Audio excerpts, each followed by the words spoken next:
जय सद्गुरु महाराज की जय। जय श्री पूज्य श्री श्री अम्मावक जय। किमत्र भ्रूणोक्तेन शास्त्रकोटि शतैरपि दुर्लभा चित्त विश्रांति विना गुरु कृपाम पराम। உலகத்துல எல்லாருமே மனசுக்குள்ள ஒரு நிம்மதி வேணும் அப்படின்னு தான் தேடுறார்கள். எந்த தேசத்துல இருந்தாலும், எந்த பாஷை பேசுறவர்களாக இருந்தாலும்,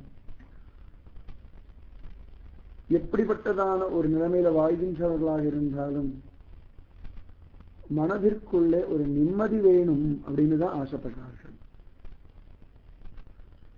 அந்த நிம்மதிக்காக பல்வேறு விதமான காரியங்களை இந்த உலகத்துல செய்யறது உண்டு. கோவில்ல போய் அபிஷேகம் பண்றது, அர்ச்சனை பண்றது, தான தர்மங்கள் கொடுக்கிறது, இல்லைன்னு சொன்னா உலகாயுத காரியங்கள்ல ஈடுபாடு, முடியாதவர்களுக்கு உதவி பண்றது, அந்த மாதிரி ஒவ்வொருத்தரும் ஒவ்வொரு விதமான காரியம் செய்து எப்படியாவது தன் மனசை நிம்மதியாக வைக்கணும் அப்படின்னு ஆசைப்படுறார்கள். ஆனா முடிய மாட்டேங்க. ஏன்னு கேட்டா, இந்த மன நிம்மதிக்காக நம்ம செய்யக்கூடிய காரியங்கள் எல்லாம் உடம்பை அடிப்படையா கொண்டு செய்யணும், சரீரத்தை அடிப்படையா கொண்டு செய்யறதுனால மனசு திருப்தி ஆக மாட்டேங்குது, விஸ்ராந்தி கிடைக்க மாட்டேங்குது. மனசுக்காக செய்யணும், மனசுடையதான தேவையை பூர்த்தி பண்ணணும். நம்ம நினைச்சுட்டு இருக்கோம் சரீரத்துடையதான தேவைகளை பூர்த்தி பண்ணியாச்சுன்னா மனசு விஸ்ராந்தி ஆயிடும் அப்படின்னு. இல்ல, மனசுடைய தேவையை பூர்த்தி பண்ணாதான் சரீரமும் திருப்தியாகும், மனசும் திருப்தியாகும், மனசுக்குள்ள ஒரு சாந்தி கிடைக்கும். அதுதான் குரு கீதால ருத்ரன் பார்வதிக்கு சொல்றார். கிமத்திர பகுனேக்தேன பகுனோக்தேன். பல்வேறு விதமா பேசுறதுனால என்ன பிரயோஜனம்? சாஸ்திர கோடி சதைரப்பி. 100 கோடி சாஸ்திரங்களை வெகுவா பேசுறதுனாலையும் ஒரு பிரயோஜனம் இல்லை. உத்தமமான மனசு விஸ்ராந்தி கிடைக்கணும், மனசாந்தி கிடைக்கணும், குரு கிருபதான் அவசியம். துர்லபா சித்த விஸ்ராந்தி வினா குரு கிருபாம் பராம். குருவுடைய கிருபை இல்லாம மனசுல விஸ்ராந்தின்னு ஒண்ணு சத்தியமா கிடைக்காது, துர்லபம்னு சொல்ற. உண்மை அதுதான். வேதவியாசர் ரொம்ப சிரேஷ்டமான பகவத் பக்தர், கிருஷ்ண துவைபாயனன்னு அவருக்கு பேரு. நல்ல ஞானம் உடையவர், பராசரருடைய குழந்தை.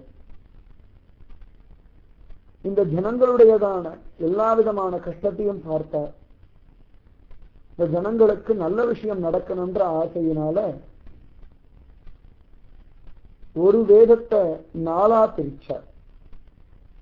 ரிக், யஜுர், சாமம், அதர்வணம்னு 4ஆ பிரித்தார். அப்படியும் மனசுக்குள்ள ஒரு பெரிய விஸ்ராந்தி கிடைக்கலையா. வேதத்தை 4ஆ பிரிச்சாச்சு, சரி எல்லா ஜனங்களும் படிப்பார்கள் நினைச்சார். ஆனாலும் என்னமோ தெரியல, மனசுக்குள்ள ஒரு சாந்தி இல்லை. சரின்னு சொல்லி சரி எல்லாருக்கும் புரியணும், சூத்ரர்களுக்கும் ஸ்திரீகளுக்கும் குழந்தைகளுக்கும் எல்லாருக்குமே இது புரியணும்னு ஆசைப்பட்டார். சரின்னு சொல்லி வேத ரகசியமா 5வது வேதம்னு சொல்லும்படியா 1,00,000 ஸ்லோகங்கள்னால மகாபாரதம்ன்ற உத்தமமான இதிகாசத்தை பண்ணார். இந்த மகாபாரதம் பண்ணி முடிச்ச பிறகு கூட அவர் மனசுல விஸ்ராந்தி இல்லை. நதிக்கரையில உட்கார்ந்துட்டு சிந்தனை பண்ற, என்னடா எனக்கு இன்னும் மனசுல நிம்மதி வரலையே, நான் என்ன பண்ணுவேன், எதை பண்ணா என் ஆத்மா பிரசன்னமாகும், எதை செய்தால் என் மனசு சாந்தி ஆகும் அப்படின்னு சொல்லி சிந்தனை பண்ணிட்டு இருந்தார். வேதத்தை பிரிச்ச பிறகும் கூட, மகாபாரதம் எழுதின பிறகும் கூட என் மனசுக்குள்ள இன்னும் நிம்மதி வரலையே, அப்ப ஏதோ நான் செய்ய வேண்டிய ஒரு காரியம் பாக்கி இருக்கு அப்படின்னு சிந்தனை பண்ணாராம் இந்த வேதவியாசர். அந்த சமயத்துல நாரத மகர்ஷி இங்க வந்துட்டார். உடனே வேதவியாசர் அவர் திருவடிகள்ல விழுந்தார். அவருக்கு செய்ய வேண்டிய உபகரணம் எல்லாம் செஞ்சார். நாரத மகரிஷியினிடத்துல சொன்னார், இந்த மாதிரி என் மனசுல விஸ்ராந்தி இல்லை, நிம்மதி இல்லை, நான் என்ன பண்ணணும்னு எனக்கு தெரியலைன்னுட்டார். உடனே நாரத மகரிஷி பிரிச்சுட்டே சொன்னார், நீர் தான் வேதத்தை பிரிச்சாச்சே, மகாபாரதம் எழுதியாச்சே, இன்னும் மனசாந்தி இல்லையானால் இல்லைன்னுட்டார். அப்ப நாரத மகரிஷி சொன்னார், அப்பா தர்மம் அர்த்தம் காமம் மோட்சம்னு 4 விதமான பயன்கள் இந்த உலகத்தை அடைய வேண்டியிருக்கு. நீ மகாபாரதத்துல அறம் பொருள் இன்பம் இந்த 3 விஷயத்தை தான் சொன்ன, வீடுன்னு சொல்லும்படியான மோட்ச விஷயமான பகவானை பத்தி விஸ்தாரமா சொல்லல. அந்த விஸ்தாரமா நீ சொல்லிட்டேன்னா உடனே உன் மனசுக்கு சமாதானம் கிடைச்சிரும். இதுதான் ஆச்சரியம்.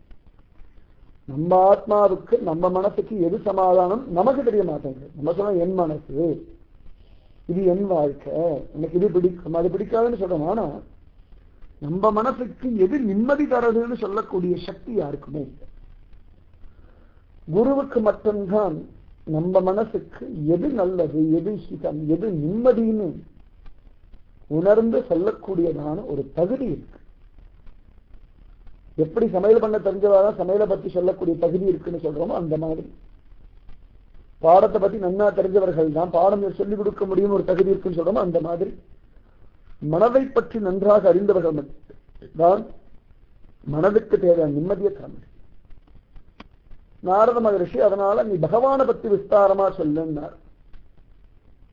உடனே வேதவியாசர் ரொம்ப சந்தோஷப்பட்டார். அந்த நதிக்கரையில உட்கார்ந்துட்டார், தியானம் பண்ணார். நாரத மகரிஷி சொன்ன மாதிரி பகவான தியானம் பண்ணார், நாமஜபம் பண்ணார். பகவானுடைய லீலைகள் எல்லாம் கண் முன்னாடி அப்படியே பிரத்யட்சமா தெரிஞ்சது. அது அப்படியே ஸ்ரீமத் பாகவதம் ஒரு கிரந்தமா எழுதினார். 18,000 ஸ்லோகம் இந்த ஸ்ரீமத் பாகவதம். அந்த பாகவதம் எழுதின உடனேயே, எழுதி முடிச்ச உடனேயே வேதவியாசருக்கு மனசுல ஒரு அற்புதமான ஒரு சாந்தி கிடைச்சிருக்கு. இந்த குரு கிருபை இல்லைன்னா வேதவியாசருக்கே சாந்தி இல்லை. துர்லபா சித்த விஸ்ராந்தி வினா குரு கிருபா பரம். மேலான குரு கிருபை இல்லைன்னா சித்தத்துல விஸ்ராந்தி இல்லை, நிம்மதி இல்லை அப்படின்னு சொல்றார். வேதவியாசருக்கே குரு கிருபை இருந்தால்தான் மனசுக்கு நிம்மதினா, சாதாரண ஜனங்களுக்கும் குருவுடைய கிருபை ஒண்ணுதான் மனசாந்தியை கொடுக்கும். அதனால குரு கிருபையை பிராதான்யமா நம்பிண்டு வாழ்ந்தோம்னா வாழ்க்கை சுகமா இருக்கும். 100 கோடி சாஸ்திரங்களை விதவிதமா படிக்கிறதுனாலேயோ பேசுறதுனாலேயோ கேட்கறதுனாலேயோ பிரயோஜனம் இல்லை. குரு கிருபை ஒண்ணுதான் சாந்தி தரும், சந்தேகமே வேண்டாம். அதனால குருஜி அம்மாவுடைய திருவடியை படிச்சுண்டு அவருடைய கிருபைக்காக எங்கினா நிச்சயமாகவே சித்தத்துல விசாந்தி வந்துடும், சந்தேகமே வேண்டாம். ஜெய் சத்குரு மகாராஜ் கி ஜெய். ஜெய் ஸ்ரீ பூஜ்ய ஸ்ரீ ஸ்ரீ அம்மா புத்தே ஜெய். ராதே கிருஷ்ணா, ராதே கிருஷ்ணா.